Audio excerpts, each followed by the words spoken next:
Sure, I think everyone is concerned about elected officials. Certainly we're concerned about those who carry out the criminal justice policies. So yeah, there's concern, and I think people are taking some safeguards, whether it be prison officials or I know some legislators that are much more concerned about their safety than maybe than in the past. You yourself have received death threats, correct?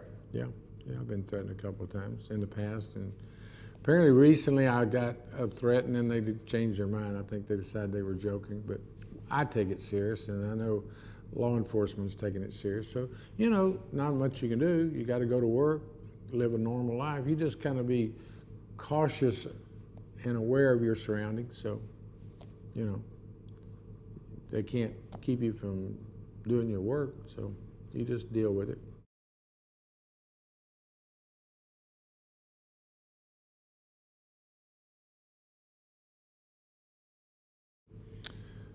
For them or for the elected officials? For the elected officials, nah, you know, the Capitol's a relatively safe place. You know, you got metal detectors, you got to go through security.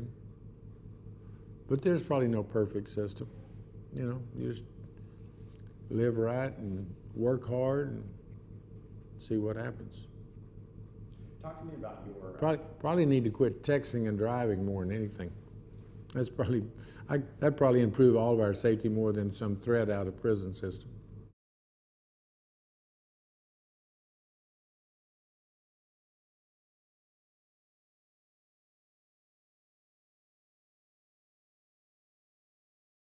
Well, for a number of years now, school discipline, throwing an eraser, wearing too much perfume, perhaps cursing.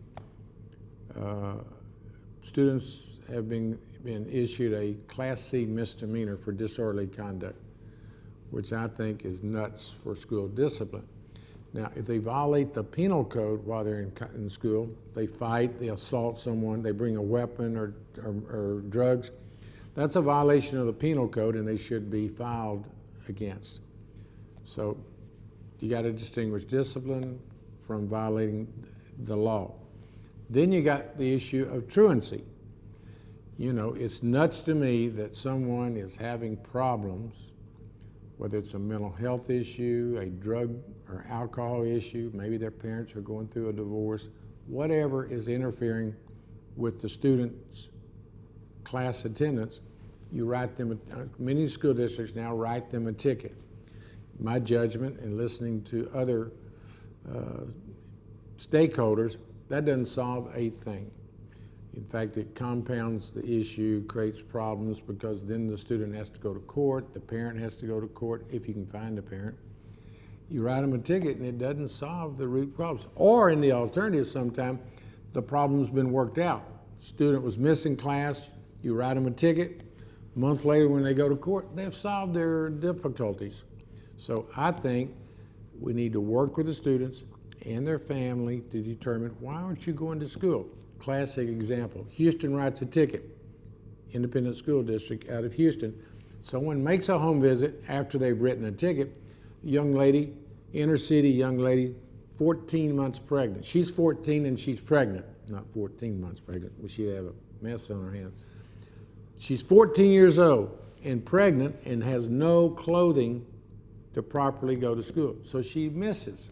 Why would you ever write her a ticket? You go to her home, counsel her, give her some provisions, allow her to go to school. So those are examples. It's nuts to write tickets for not going to school. It's a serious problem, but go work with the family. And we're making some headway in that way.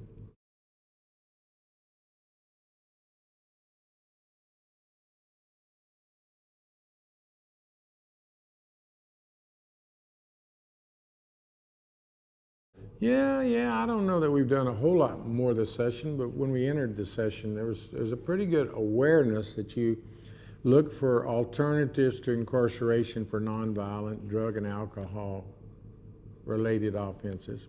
Mental health matters now need to be given a diversion.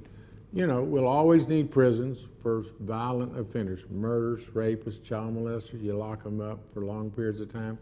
but we're really doing a pretty decent job. We can do better, but we're doing better at acknowledging that not everybody needs to go to a maximum security prison. In fact, people from around the country are coming here to see how we're doing it. So that's an improvement. I don't know that we've made any giant strides this session. We're looking at the juvenile justice system to make sure that those youth have an opportunity to stay at home and not be incarcerated. So we're doing some good things. That's all my questions. Good.